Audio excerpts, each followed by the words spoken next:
Wake Up MLS in the middle, or should I say towards the end of MLS Rivalry Week. Matchday 15 on the agenda for today, and a bonus video for this week. This is our second predictions video. It's a weird week for MLS. 2 full slates of matches in the same week. We're going to dive into the upcoming Saturday matches tonight on this video.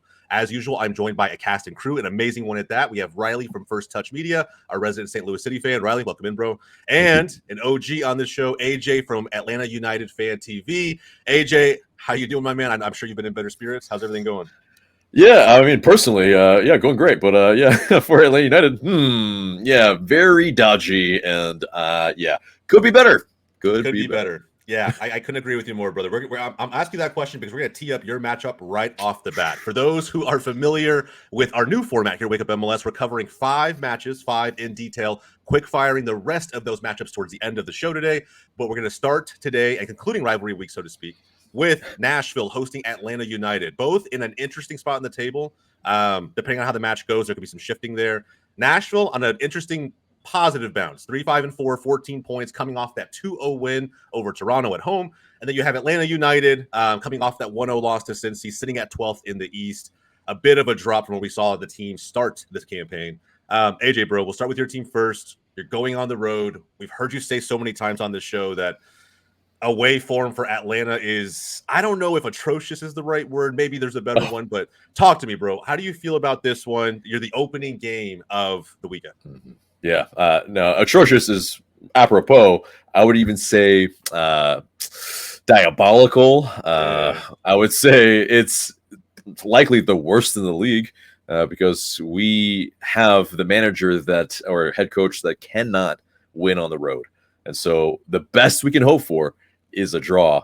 And without Thiago Almada, likely without Yorgos Giacomakis, who with the concussion protocol, where the last match, he pulled up with his hammy, and he was literally trying to leave.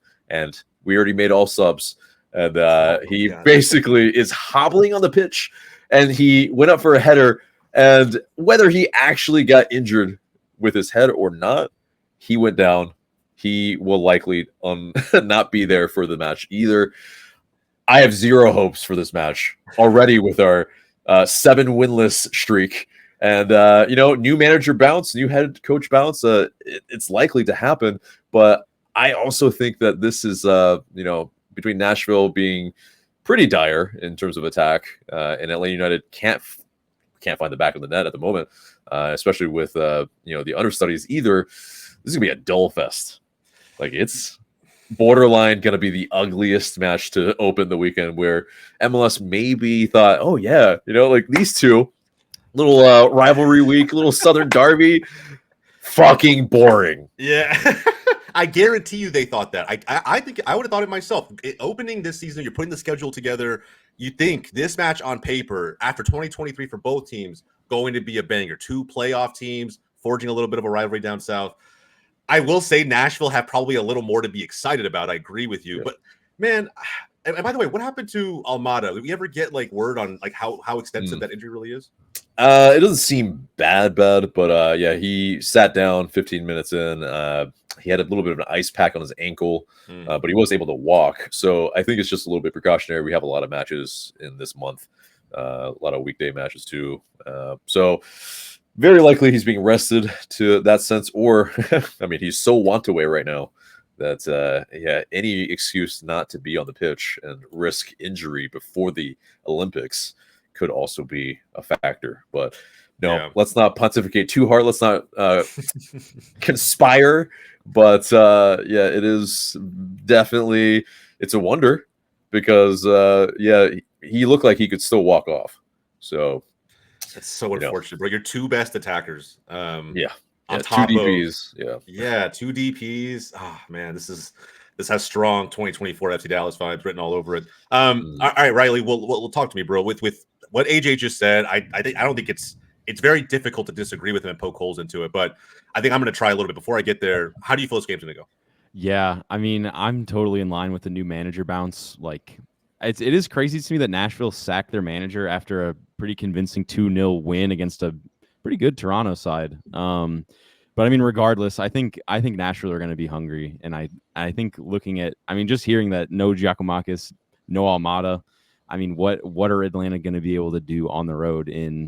Well, I'm sure the Nashville crowd are going to be excited now that Gary's out. I've been seeing that all the time on the internet, that they've been waiting for this moment. So I anticipate a great crowd in Nashville, and I really, it's hard for me to see Atlanta doing anything crazy.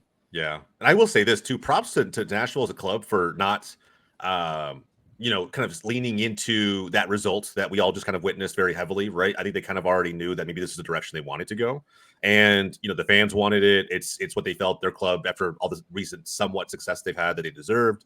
So props to them, kind of for just having a bar of quality. I'm sure AJ, to an extent, maybe wishes his club had a similar bar of quality. But with that said, the thing that I think saves or presents an interesting opportunity for Atlanta is the fact that despite the scoring woes in some form or fashion, there will be a lack of firepower in this game. This season, both teams are, I would say, equally just mid at just scoring goals, finding the back of the net, creating meaningful chances, whether it's home or away combined. I mean, they're both tied, literally right in the middle of the league, 1.3 goals per game. But the stat that ultimately sticks out and slaps you in the face is that Atlanta haven't won an away game in now 11 straight matches. And I think that's insane. That's a crazy stat. I mean, I thought, there were some teams who had, I think, 5 or 6 in a row. I was looking at just various streaks, and I don't know if Atlanta is the worst at this moment, but they're definitely up there at 11 in a row. So, but with that said, I mean, the gambling addict in me tells me that Atlanta are due. Now, I don't know. I don't know if it's the streak has to end sometime. AJ has to end right. Surely. No, not in this one. I mean, yeah, if there's some trap games, this ain't it. I think there are better ones to put your money on. But hey, if you are a gambling addict, well, go for the underdog. We are heavy underdogs, I think, in this one. And call 1-800-GAMBLER. Yeah, responsibly. Responsibly. Disclaimer. 7 letters. There you go. Perfect. Yeah, I think if you were, I'm sure the odds would be heavily in your favor. But I kind of also agree with what AJ said towards the end, that I think it's just going to be a snooze fest. I kind of feel like it's going to be a 0-0. If it was a 0-0, it wouldn't surprise me. Maybe Nashville gets some of that new manager bounce and they get a goal. But I don't see them really even clinically just putting Atlanta United away. I think it's going to be one of those ones that Atlanta will have some spells. Can they finish them? I have no idea. Without guys like Yakumakis and Almada, but who knows, right? Crazier shit's happened. I'm not going to put my money in Atlanta, but I will go as far as saying I could see this one ending in a 0-0 or a 1-1, potentially. Yeah, I think Nashville gets the points, and all 3 probably. Unfortunately, it's. I wish it was another way, but it's just dire right now. And like I said, before the show started, I kind of hope to be doing anything else, but I'm gonna be watching it. But it's a Saturday afternoon where it's gonna be a beautiful day. It's gonna be sun's out. There's a porch thing going on where bands are playing around me. I'm gonna hear all of that. I almost just need to get away from all the fun and watch this.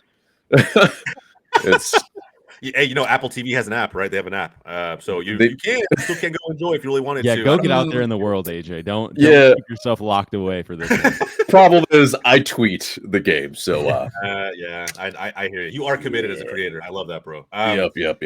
Yeah. Well, look, man. Hopefully, the post-match show will be as equally entertaining, if not more so, than this game. I think it's going to be something I tune into because I try my best to do so. And yeah, man, I'll be interested to see how you feel about Pineda after we get beyond this game, and depending on the result, right? We'll see. So I have draw. I think AJ has Nashville all 3 points. Riley. Yeah, I honestly want to go above and beyond and say that Nashville are going to turn up and rekindle some scoring form, some Hani Mukhtar, some Sam Surge link up and maybe win this one handedly, like 3-1, maybe 3-0, maybe. Oof, man, that would be wild. I guess we'll see what happens. My call. Yeah. And keep in mind, if Nashville does get a result, depending on what happens in the Philly game and DC game, there's going to be some good kind of bounce for them. They'll move into a playoff spot. I know we're only a third of the way of the season, but those table shifts now, I think, a little more meaningful. So, the interesting team to pay attention to considering their start. All right, let's move on to our second match of deep dive intel. We have New York City FC taking on the New York Red Bulls, the Battle of New York. And man, considering how one of these teams started, I did not expect at this point of the season for them to be this close. But here they are. New York City FC, 20 points, sitting at 4th. And you have the Red Bulls at 23 points, sitting in 3rd, each coming off of a win on the road. 2-1 win over Philly. Philly's so mid, bro. And then you have the Red Bulls absolutely running rampant on DC. It was 3-0, I think, at halftime. And it's kind of wild what 2024 Red Bulls look like right now. But with that said, man, this game gonna be a banger. Has strong potential to be our match of the week just based on the quality they've shown recently. Red Bulls right now, top 5 scoring team in MLS. But with that said, as great as they are at scoring, they do present opportunities to the opposition. They haven't had a clean sheet in the last 5. NYCFC are on this crazy run of form at the moment.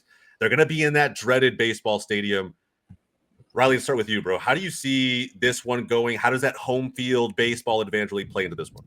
Dude, well, the big thing for me is that the superstar that Red Bulls brought in, Emil Forsberg, it's going to be his first match in a ballpark, right? Like, yep. I think that's going to play a decent effect on it. But at the same time, I mean, I feel like New York is overall the better constructed team. And I feel like they play more exciting football than New York, in my personal opinion. In New York City, right? Yeah. I mean, I really do see this being, a contender for match of the week. It's going to be a good one. It's going to be a good one. How do you see it going? I honestly could see Red Bulls going in and pulling out a result, but at the same time, man, the baseball stadium effect it just blows my mind every single time I see games in there. It's undeniable. I'm gonna have to hear what you guys have to say before I make my decision. Truthfully. Absolutely. AJ, how do you feel about this one, Brian? I know you have certain feelings towards how the Red Bulls have been historically, but they do own this series all time. 15 wins, 4 draws, and 8 L's. So are you back in the away team here? Yeah, I think the Red Bulls can actually nick the result here and get all 3 points. Probably they have the capability, especially this year. And yeah, but the baseball stadium, yes, can play a factor. NYC, I think they're fallible. I think there is something about them that, they're pretty high in the league right now, but I think they're beating up on some teams. And the Red Bulls look a little bit more of a real deal in a sense of I can trust them possibly in a playoff scenario, at least this early on. And so, it's always tough. It's like it could go a coin flip, but I think there's going to be a lot of goals at the very least. So, we'll enjoy that aspect at least. Yeah, 100%. I agree. I actually give something like 3-2, 3-1, but I do see the Red Bulls pulling it out. I kind of agree with what Riley said. I think they seem like it's like they're the more complete team. They're not leaving it late. They're kind of actually clinically getting in front early or putting a lot of pressure on early and forcing the opposition to play uncomfortably from the matches that I've seen. And the one, I think, asterisk or red flag from New York City's perspective, from where I stand, is the Colorado game, like 2 weeks ago, I think it was. The baseball stadium didn't really matter at all, frankly, for that game. The Rapids came in, won 2-0. In fact, the Rapids looked like that was actually one of the better games they've had in the last month or so.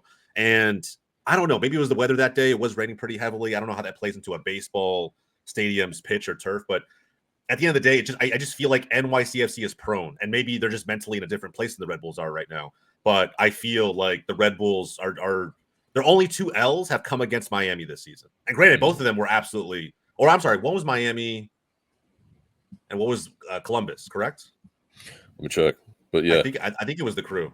But either way, outclassed by 2 of the best teams in the Eastern Conference and in greater MLS. But that's really it. They've netted at least a point from every other game. And so I feel like there's just, if I put my money down on somebody, I think it's going to be the Red Bulls. And I think it's going to be probably a close, high-scoring affair, like a 3-2.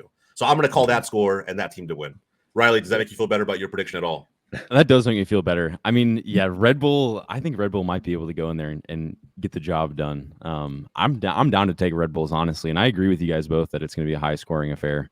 Give me 3-2 Red Bulls, man. Fuck it. Yeah, fuck it, dude. They've scored 8 more goals this season than NYCFC. And again, it's just netted out in those that draw and loss column being flipped on either side. So I think that they'll be able to see this one out. But either way, I don't think NYCFC fans will actually even be that upset. I really don't. I think considering the start they had of the season, where we didn't even know what type of team this was going to be based on how they finished last year, they're top 4 right now. And it's kind of crazy because beneath that is Charlotte and Toronto. But it doesn't really matter, right? They're top 4 in the better conference of Major League Soccer at the moment. So if they do drop this one for whatever reason, it's a derby game. they can still hold their heads high and kind of get ready for the next one. So we'll see how it goes, but we have Red Bulls taking this one on the show. All right, moving on to the next match. FC Cincy at the TQL hosting St. Louis City. I think this was going to be really interesting. The records are nearly flipped, but I think with St. Louis City, it's a little more nuanced than that. But FC Cincy, no joke right now. 27 points, second in the East, coming off of that 1-0 win over Atlanta. And then you have St. Louis City in just a really interesting spot, right? At City Park, losing to LAFC, dropping down from 8th to 9th in the West now, but still 16 points in that middle part of the Western table. It's still very, very competitive, a point or two difference all the way across the board. So this was going to be an interesting game. I think it's going to be difficult for St. Louis City, just considering, right? You guys haven't, I'm talking to you, Riley, right? That you guys haven't scored or been, as proficient with scoring as maybe the whole fan base thought you were going to be, especially now that we're a third of the way into the season. But the last game was, in my opinion, I don't know. If you didn't watch the game, you would have thought this was a clinical LAFC dub, but it really wasn't. I definitely want you to talk about that a little bit before we give predictions. So how do you feel, Riley, going into this one on the road? Yeah, I think, the game against LAFC for sure it didn't go in our hands just outside of, obviously Klaus missed a penalty and obviously we had a goal called back from VAR. And I think in that game, we really were dominating up until the point that, LAFC scored a pretty clinical counterattack through Bouanga. And I felt like we were in control in that one. So, I'm not going to chalk that loss up to anything other than a quick lapse in judgment and honestly a whole lot of refereeing errors that were made. And I hate talking about the refs, but it really was poor. For this game, Cincinnati, both in the USL days and in the MLS days, they've never beaten St. Louis. I'm going to take that one down in the book. But I mean, at the same time, they're pretty much greatness. They're sitting second in the East. It's undeniable. They don't score a lot, but they also don't concede a lot. And for St. Louis, the chances really have not fully been there as much as we'd like to see. Thankfully, we finally heard from Edu Leuven today. His family situation was a pretty poor one, and I feel for him and his family. But I'm hoping that he's going to be there in Cincinnati for this because, chance creation. Leuven leads our team in big chances created and has only played like 200 minutes this season, which is a telltale sign that the rest of the team hasn't really been able to get it done. I'm hoping if he can get to start, we're going to be a little more creative. We have played a lot of games with the same lineup over and over and over again, which is something we never saw last season. I'm not gonna predict anything crazy on this one, truthfully. I think if Cincinnati score early, it's going to be hard for us to find our way back because I bet the floodgates are going to open. But I think if we can keep it close, I'm hoping for at least a draw from St. Louis versus Cincinnati.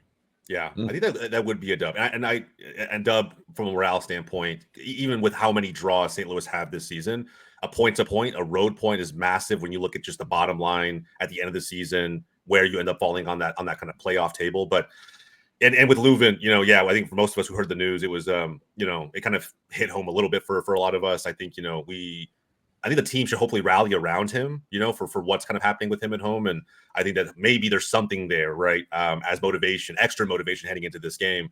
And I hope over time with this, this market, right? Ohio, Missouri, like I feel like there should be some more Midwest rivalries, more than there are in Major League Soccer at this time. So I'm hoping this is a juicy one from the fans' perspective and it only continues to build.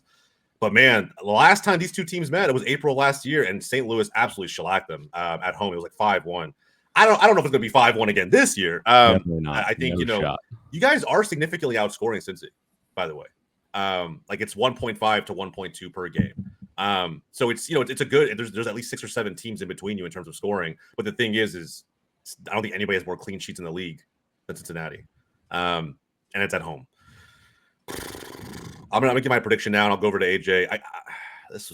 I'm sorry, Riley. I just don't see any way you guys win this game. I just don't. It's gonna be tough. And not winning doesn't mean you don't draw, right? It doesn't mean it's not 1-1 or hell. I don't want to say 0-0 because I want there to be goals in this one for the rivalry's sake, but it's tough, man, because since he wins often on a 1-0 or a 2-1, something along those lines, always very close. I think I'm gonna back if Leuven plays and starts. It'll be closer than I think it'll be. I'm still going to back Cincy. I think it's 2-1. I think St. Louis get one, but they continue their streak of away match losses where they're rivaling Atlanta They're rivaling AJ's boys a little bit. They haven't won in 8 away matches now. Yeah. So it could be 9 after this one, but we'll see. I'm going to back Cincy. AJ, how you see it going? Yeah, it's definitely, I think, a very tough match, I think, for St. Louis, I think, in terms of being able to muster up the chances, and especially if Leuven isn't in. But I think they have a chance to get a result. And with FC Cincy really finding it hard to score, and especially this being after a midweek match, some fatigue might set in a little bit, come into play.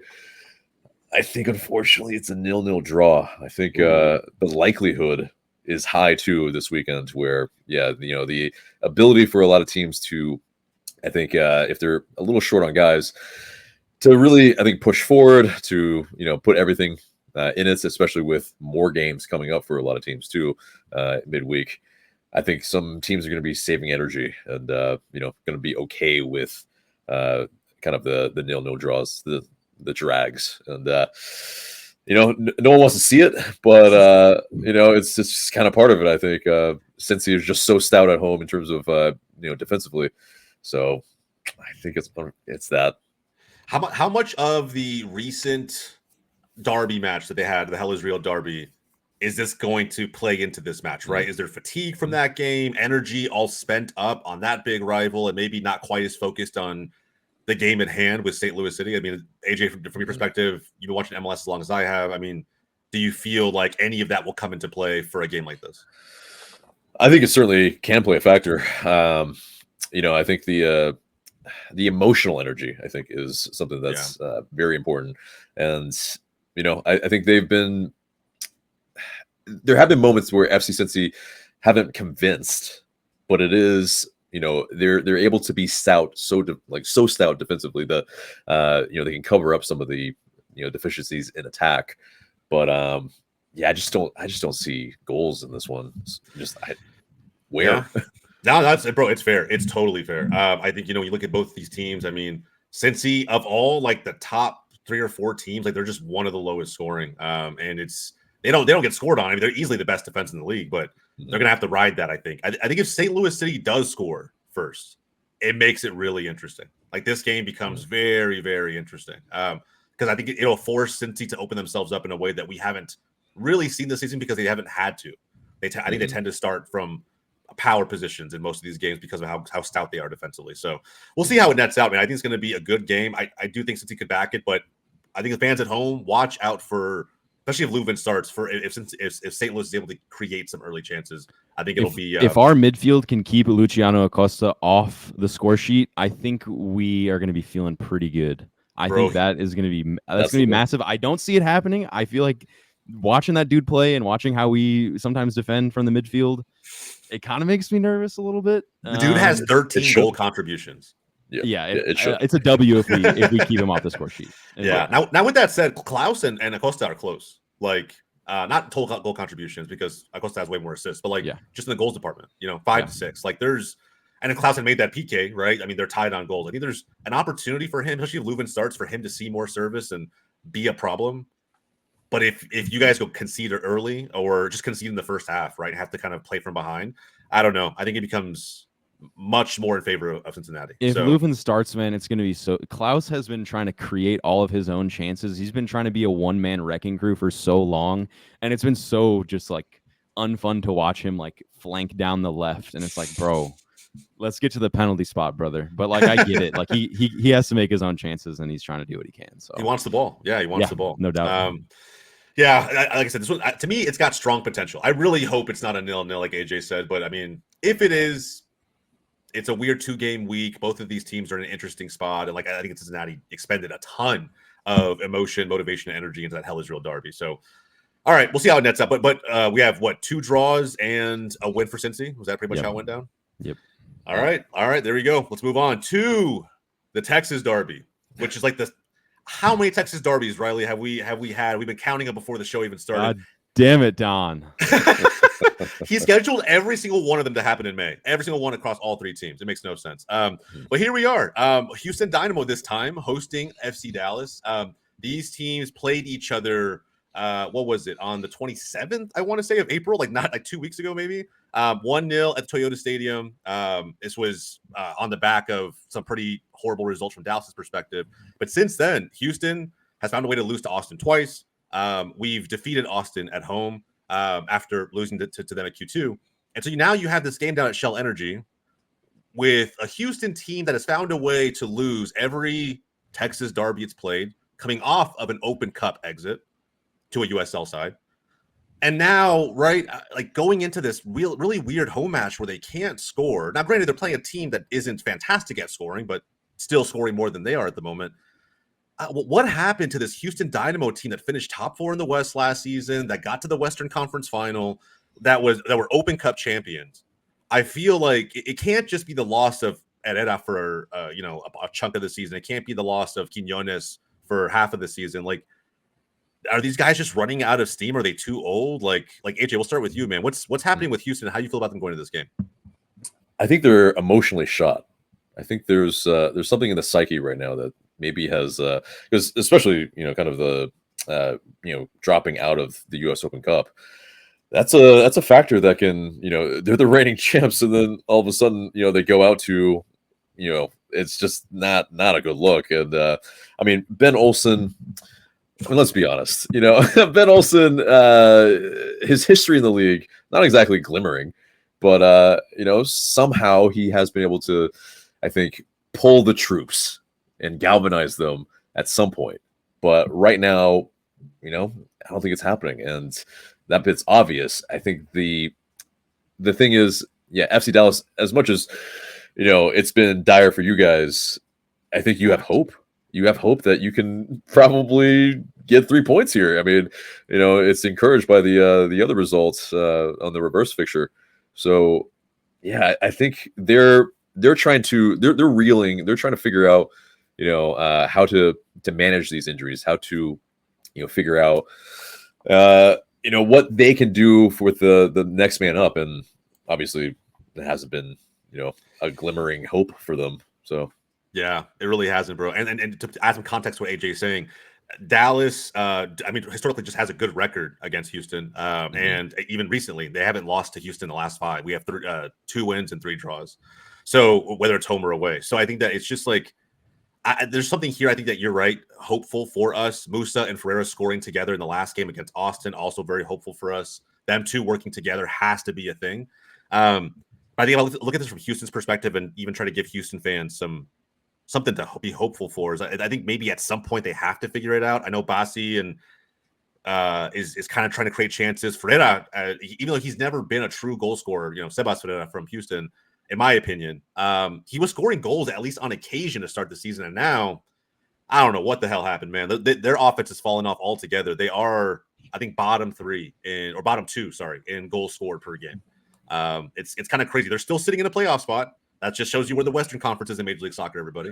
But with that said, there's still something they can be hopeful for. But if they lose this game, and Riley, we'll go to you in a second. If they lose this game, Houston, I don't know when the questions for Olsen start coming in. That's what I want to find out. Is it a personnel issue? Do they have to go out and get a forward in the summer to maybe get results the way Olsen can? Or is it the team who was galvanized by their leader just running out of steam and maybe they need a change of scenery altogether? I don't really know. But Riley, you've had some interesting things to say about both of these teams in the past. How do you see this one going? Man, there's just a weird little love triangle going on down there in Texas with all these Texas teams, man. It's all over the place with these guys. Yeah. I mean, from the Ben Olsen perspective, like hearing him bitch and moan like after being knocked out of the Open Cup, that's got to be playing into some of these players' heads, undoubtedly. Like to hear your coach like just stand up there and say, "Well, like who gives a fuck?" Like, what is even that? I mean, Dallas are kind of looking like they're getting back to cooking. I think the Jesus Ferreira coming back, I think has been big for them. And yeah, Houston have just been on a terrible slide. I really see Dallas going in there. I don't know how well did Dallas travel to Shell Energy, Pretty like well. fan wise.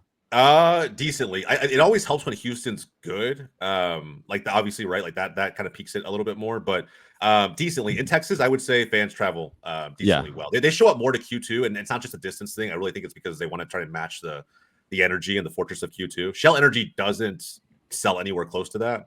I'll just being frank. Houston fans, don't crucify me.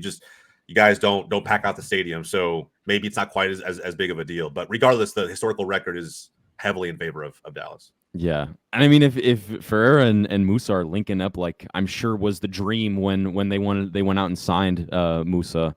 Like, I mean, I could see Dallas, finally breaking free of their shackles and getting some stuff done. Yeah, I think so too. I think this is like if it was any other away game, I'll be honest. If it was any other away game right now, while things are still somewhat fragile, I'd be inclined to say maybe this is a draw. But this is a road point. We could still say we swept Houston. I think if fans care about the Copa Tejas trophy, the fan trophy, sure, that's always fun too. But I really kind of want to say that we weren't the worst team in Texas this season, and I think we have to go out there and win this fucking game. I really do. I feel like we have to go out there, show some pride, get this dub, and get our first away victory of the season. We've been talking about how all of our teams are down bad on the road. Dallas has yet to get a road win this season, and so we need that to happen. We're going to be able to build on that.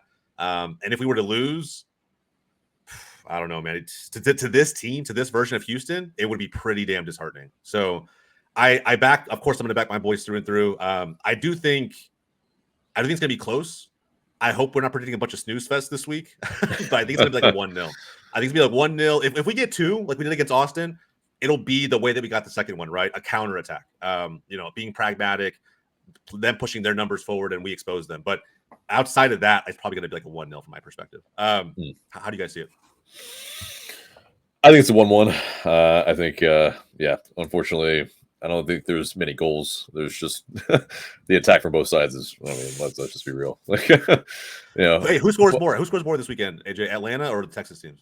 The Texas teams. Yep.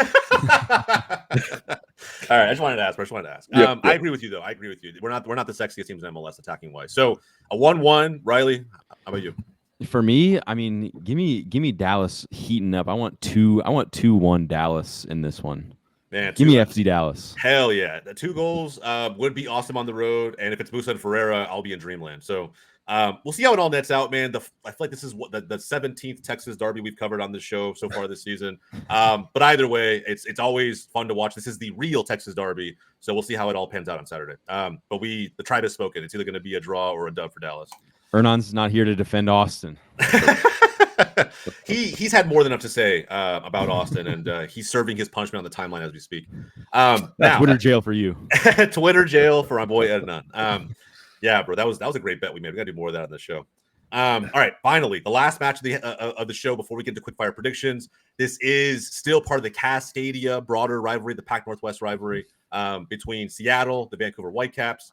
Both in a really interesting spot, mainly because Seattle has started off terribly, 13 points, 3-4-6. They've bounced back a little bit in interesting ways. I would say across April and now early May, they are coming off that 2-0 loss to RSL. RSL's a beast, so I'm going to give them some benefit of the doubt. And then you have Vancouver started off hot. At one point, we're top 2 in the West, have since fallen to 5-3-4, 18 points, sitting at 7th, and they're coming off of that 1-0 loss to Colorado. This one, to me, man, it's just really weird. I backed Vancouver so much on this show. So much. Whitecaps fans should love me. And they've continued to just slip further down the table the more that I back them. So I'm not even going to offer a ton of analysis on this one. I think Seattle wins at home. I think Lumen Field's tough to play at. I think the turf is going to be really interesting. If Xiaoyan was here, he probably would believe in his team less than I do. But I'm going to say Seattle 1-0. I think Vancouver is going to go a 3rd straight game without scoring. How do you guys see it? I mean, it's not exactly a matchup that I'm excited to watch. But it's a late game on Saturday. Late game, right? But as far as Seattle Sounders being able to get a result here, I think absolutely. Whitecaps. I think I said it pretty early on in some of the early previews that we did that they seemed a little fool's goldy. They're not, quite maybe as strong. They had, maybe they were beating up on some teams, and Seattle, they couldn't buy a win, but now they're getting some form. I think there is the possibility, with some of their scorers seeing the back of the net. That's what they need, the confidence. Yeah. And, Rui Diaz probably, I think, might, if he starts anyway, or if he plays, probably will be able to score here. And, it's probably like a 1-0. Yeah, I think so too. Riley? I'm checking injuries right now, and it's saying Rui Diaz foot injury until June injury. 2024. Ooh, that's right. So Yeah. That's that's right. that's huge for Less Seattle. likelihood. That's kind of their bread and butter. Honestly, I'm ready Yeah. to see Brian White get out there and do a little bit of cooking. You know what I'm saying? He's got 5 goals so far in the league. I think he's a big part of this Vancouver Whitecaps offense. And honestly, like, what the hell are Seattle gonna do? Like, Hey, bro, Danny Musovski, man, they got to back up to Rui Diaz. Come on, bro, have a little Who? bit of faith. I Maybe don't know. Xiaoyan would Maybe, shun you me know. for not knowing, but yeah, man, I like watching Brian White play. He's like a true number 9. I feel like he's gonna go to Seattle and he's gonna get some shit done, man. Yeah, we'll. I mean, one piece I didn't bring up on this game is that there is a revenge factor here for Seattle too. They took an L on 420 to Vancouver up at BC Place 2-0. So maybe at home there's some of that bulletin board material trying to get one over on your geographical rival, but mainly just because you honestly were clinically played off the park the first time around. So they will have to rely on younger talent. I'll be honest. I know I was trolling before. I'm not inspired by Musovski, but to be fair, if this was a normal season, Rui Diaz would probably be injured by now. And so they have to rely upon a backup anyway. So, I mean, you know, they probably were expecting this on some level. I don't know, man. And Dylan Vega, what the hell? The guy hasn't even played. He's always fucking injured. He's always injured. Like 7 mil on that player. He is literally always injured. I don't even know what I would do if I was It's a terrible start to his young career, that's for sure. Like, I saw that signing and I was excited to watch Seattle this year.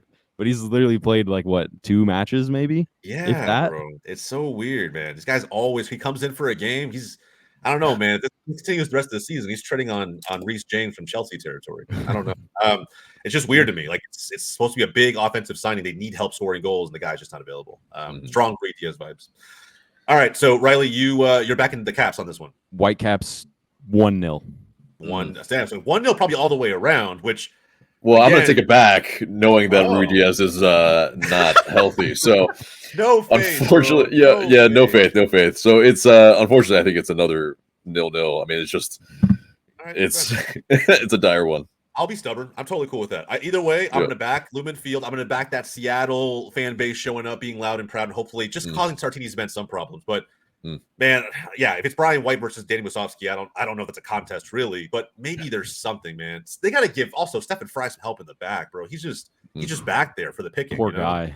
Yeah, man. A once completely just fortress in the back Seattle used to have, but with him kind of leading it as the keeper, and now I don't know, man. It's tough. We'll see how it all goes down.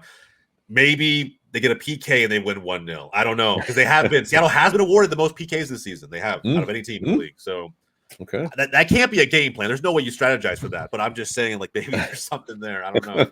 But either way, probably a 1-0. If Seattle wins, I'll be in the group chat yapping. We'll see how it goes. All right, man. That's it. Those are our 5 matches in detail. We are going to go through the quick fire for the other 9 matches that are happening in the full slate of Saturday games. We'll tee them up, guys. 30 seconds apiece. Give your take, make a pick, and we'll keep it moving. First one up, Charlotte hosting the Galaxy. Bro, this is actually a weird one. One considering the form. Charlotte, fraudulent, not as good as LA Galaxy. I want the Galaxy 2-1.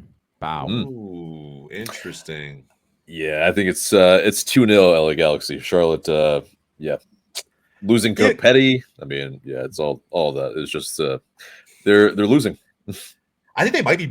Part of me thinks long term they might be better without Copetti. I think he did too much of the ball. Like he's just, like not a bad player. Just I feel like sometimes he played for himself. But yeah, I'm gonna say 2-1 Galaxy. I think Charlotte score. I think they do. It's at home. They have such a crazy record there at the bank. I'll give Galaxy though, just because they're a high volume offense. They will create chances. All right, Miami hosting DC. This might be the game of the week a little bit in the sense of I think there's going to be a lot of goals. And the question is will Messi play? Likely, probably, but Benteke I think can muscle his way around these Miami defenders as well. So I think it's 3-2 Miami. Yeah. I'm feeling like a high scoring draw. Like I don't know, man. Miami are not going to be able to touch Benteke in the air. Like what the fuck are they going to do to defend this man? He's untouchable in the air. Yeah, I want like 2-2. Give me 2-2 in this one. Yeah, I think it'll be interesting. Crazy stat. Combined, these two teams have scored 55 goals so far this season. Holy. Yeah. They're 35 for Miami and 20 for DC. I think they're two of the most potent offenses in all of the Eastern Conference. I'm going to go with I like 2-2. I like a draw. I think and I think Miami won't care if they draw. I'll be honest. Like, I think did they win the first game around? Anybody remember? I don't know. I can't remember. I want to say they did. So on the road in DC, Miami won 3-1. So AJ might be on something. We'll see. But I can totally see a draw happening if especially if Benteke ends up becoming a problem. So we'll see how it goes. New England hosting Philadelphia. For real, you're not lying, bro. This is gonna be a snoozer. Oh man, I think Philadelphia nick it 1-0. It's New England just dire. They're just they ain't scoring. They're not really conceding much either, but they're just not doing much. Oh no, never mind. They're conceding a lot. But they're not the worst, like the worst defense in the East. Like they are conceding a lot because they're a bad team, but there are worse defenses. Like technically DC is a worse defense right now. They are also the worst offense in the MLS. They've scored 9 goals. 9 goals, bro. Yeah. Philadelphia's got more to play for. Give me like Philly 1-0. I'm actually gonna say 2-0 Phil. I think they're a mid team, but I think New England's just so bad. It would take not a miracle, but something close for New England to make it a competitive game. I think Eastern Conference rivals to an extent. They've both been in the league for a while now. Yeah, give me Philly. All right, Toronto hosting Montreal in the Battle of the Great White North. These two teams did play already. I can't remember how far back. Toronto. It was pretty recently, actually, I thought. Or it might have been. No, maybe not. I'm mistaken. Who's the other Canada team? Vancouver. Might be Vancouver, Toronto. That's what I was thinking of. So anyway, I'm going to say Toronto at home. They're still missing, quite a few guys from Fight Night. If you guys remember that, all the red card situations. Give me Montreal, bro. I backed them last week. I thought they were going to do it. They did not. But I think with all the pieces Toronto are missing, I like Montreal on this one, even on the road. It's Canada's Canada, bro. It's got to all feel the same. I know you got some Canadians mad right now, bro. Yeah, right. I think it's a 1-1 draw. I mean, I don't think any team here can keep a clean sheet, but there will be goals. Bro, so many draws this week. I'm ready to split the vote and just vote Toronto. Honestly, Toronto at home, pretty good. I really don't know anything about Canada, so give me Toronto. Yeah, I mean, I don't know where Montreal's based in Canada either. I'm right there with Riley, but if it is going to be a long distance to be traveled, maybe that factors in for Montreal. But I just think that their away form has to be one of the more impressive at MLS so far this season. So we'll see how maybe they should rename this matchup to the Jesse Marsh MLS Canada men's national team coach MLS match of the week. That rolls off the tongue. Beautiful. So easy to say. So easy to say. Perfect. Austin hosting Kansas City down at the Q2. Kansas City did just come off an L to another Texas team in Houston at home, by the way, 2-1. So I don't know, man. They might go in there and get an ass whooping if Austin's feeling it on a Saturday. Give me Austin 6-0. Bow. Whoa. We all know how Riley feels about bow. Yeah. But that's the thing. I think Sporting KC kind of have a little bit more of a potent offense than Austin does a little bit. Yeah, that's true. You're not wrong about that. Yeah. So I think, but neither team's really keeping teams off the board either. I think it's like a probably 2-1 win against for Austin. I will retweet that. I think 2-1 Austin. I think Kansas City has given up like the third most in all of the Western Conference. So, and that there's a very bad San Jose and Portland. And Portland is holy shit, 27 goals conceded. Yeah, damn. There are some teams that haven't scored that. There's a lot of teams that haven't even scored that many so far. So something to say. But yeah, I think it's just gonna be tough. Kansas City coming in, being one of the worst teams in the Western Conference to try to pull out a result. Chicago hosting Columbus. Believe it or not, this is a rivalry. John would say it wasn't, but it is 100% a rivalry, and not a very good one. I think this is probably as one-sided as it gets, even if it is being hosted at Soldier Field. Anybody back in Chicago in this one? Hell no. Yeah, nah. I mean, it's bad. Will they score? I mean, yeah. I don't think so. I really don't think so. Like, I'll be honest. I don't even have them scoring. Yeah. I think them at home. I think they're going to find a goal somehow. Just I don't know. I don't know why. It just feels that way. But I think it's Chicago a haven't scored at home in 4 games now. quite some time. They're due. Talk about a team They're that's due. due. Yeah, they're due. They're due. And keep in mind, right in Yeah. that run, they lost to RSL 4-0 at home. They Yep. drew to Atlanta 0-0 at home. They lost to New England at home 1-0, and then they just lost to Charlotte at home 1-0. Yeah. I think it's 3-1 Columbus. But yeah. Yeah, I feel bad for Chicago fans, and then I open up Twitter and I'm just like, you guys fucking deserve this. Man. give me Columbus like 3-1. 3-1 for both of you guys, bro. I'm gonna say just wholeheartedly, I think it's like a 2 or 3-0 Columbus. I don't even see how they score. They might get something because of Columbus's propensity to move up the pitch with their entire team, but like it'll be their own doing. It won't be like some build-up masterclass with Chicago Fire. Like I don't see how they meaningfully challenge. Yeah.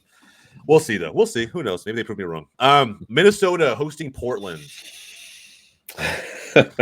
Man, I feel so bad for Portland because like, dude, Bro, they're like score. Their score. Offense is a firepower. Like they cook, but like dude, going to the Minnesota's the Allianz, right? Yeah, Allianz Arena or something. Yeah, man, it's not going to be easy for Portland. No. Conceding 2 to San Jose last week. I mean, come on. And then West Coast team got to travel to the Midwest, try to pull out a result. In the middle of storm season, I don't know, bro. I don't know. I'm probably back in Minnesota like 3-0. Oh. 3-1. Portland are going to score. Portland are going to score. Yeah. Yeah. I think it's more 3-2. I think there's going to be a lot of goals, and whether it's actually entertaining goals, that's probably going to be the case. But yeah. But Minnesota, I think they've been doing the business at home. So yeah, bro, I agree. 3-2, but it's gonna be like one of those ones where it's 3-1 for the majority of the second half, of just being outplayed, and then some random goal happens at stoppage time, and they try to rally at the very end, the last few minutes. I think Portland loses. Like the scoreline will actually flatter them a little bit, but to me, Minnesota is the more whole and complete team, which is really weird. Again, just considering how last season went, the offseason, not having a manager, all of that shit. So yeah, it's crazy. Real Salt Lake hosting the Colorado Rapids.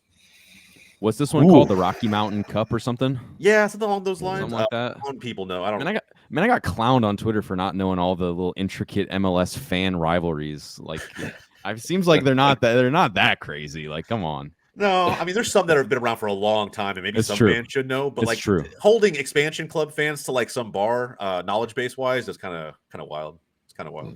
I just took the L and moved on. How do you see it going then? Salt Lake are just on a fucking tear. Like, truthfully, in Colorado, it sucks for them because they've improved so much, but Salt Lake are just a fucking wrecking train, a wrecking ball. I think it's gonna be close though. I feel like 2-1 probably Salt Lake. Yeah, no, I'm seeing it exactly the same way. Yeah, because Colorado, it is drastic improvement. It just shows, when the Crockies care, you you really just, I know, right? Yeah, exactly. It's but it's still not enough. RSL, just way too imperious right now. And it's 2-1. Yeah, what's crazy though?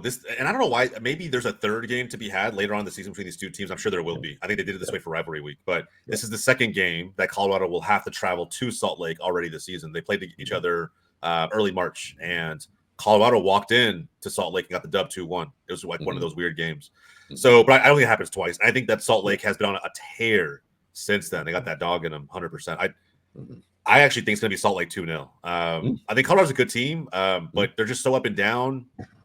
I don't know where to go with them. I think right now it's too hard to tell. So, yeah, we'll see how it all goes. I think Salt Lake take this one, though. And then finally, San Jose, the newly defined San Jose Earthquakes, looking better than they did start the season off, which was terribly. Versus, again, another team on the positive bounce somewhat, Orlando City. They didn't lose to Inter Miami, so that's a step up, in my opinion. How do you guys see this one going? Well, we know my hatred for Orlando City, the bias, but man, I actually think they might win this one. It's I have no basis of any reasoning, but that just San Jose, just how dire that they just are in general. You know, I think Orlando wins it 1-0, just somehow, and to my chagrin. But yeah, and that widens the gap probably, unfortunately, between us and them. And yeah, I'm not happy, but I think that's the case. Yeah, I mean, fair. I think San Jose is on a very interesting run of form. Like, just very interesting. They've won, or I should say, they've only lost one in the last 5. They have 3 wins, a draw, and an L. The L came this past midweek game against Portland, where they just started off slow as hell, went down 2-0 early, ultimately lost 4-2. But that big LAFC win, they beat Colorado on the road. The one of those wins, by the way, is an Open Cup match. I'll count that, but it's like one of those things where, you know, it's against the Oakland Roots USL side. And they tie Nashville on the road. So if they have to go in there and get a I mean, it is at home, but I don't know does anybody know if the Earthquakes are legitimately like a fortress at home? I don't know what the crowd's like. No. I mean, yeah, I don't know what the crowds are like either. Like, no. But I mean, let's be real. Like, I think their fans probably have checked out. If they haven't, I commend them immensely. But yeah, just again, how dire they've been recently. You know, in year after year, they are bottom of the list. Yeah. They've been scored on 32 times. We talked about the Revs earlier. They've been scored on 32 times. Yeah, I'm gonna say 1-0 Orlando too. I think I want to believe in the Quakes, bro. It's just, man, it's tough. It's tough. I think I'm destined to believe in the Quakes, and I always hear give your local San Jose fan a hug, and I'm ready to give them their hug here tonight. There you go. Orlando's got to travel all the way across the United States. Nice little 8-hour flight. Give me San Jose like 2-0. Orlando. Orlando's not what they were made out to be. They were talking about supporter shield for Orlando at the start of the season. They really were, bro. And it's just not been there. Duncan McGuire didn't go anywhere, and I mean, here we are now. Yeah, I want San Jose. Yeah, it's crazy. I mean, Orlando. I mean, they're still technically above Atlanta, like AJ said, but just haven't been that good. Conceded way more than Atlanta, actually. But yeah, San Jose, man, just I don't know. I think it's like kind of a pity dub prediction from from Riley. But that's okay. That's okay. We'll take those on Wake Up MLS. But that's it. I think collectively we all have Orlando outside of Riley. If he gets San Jose, that'll be another positive result, and hopefully I think they'll move above Sporting Kansas City, which would make Riley pretty damn happy. So we'll see if maybe that's the agenda at work. I don't know. We'll find out. But anyway, guys, those are our predictions for Match Day 15. Again, a second bonus video for you guys from the channel this week. If you haven't done so already, like the video down below, subscribe to the channel. We're doing Match Day predictions every single week, bringing some of your favorite independent MLS content creators to Goals TV channel to debate, banter, and discuss these teams week in and week out. All right. So everybody here at Wake Up MLS, my name's Jose. That's Riley. That's AJ. We'll catch you guys next time.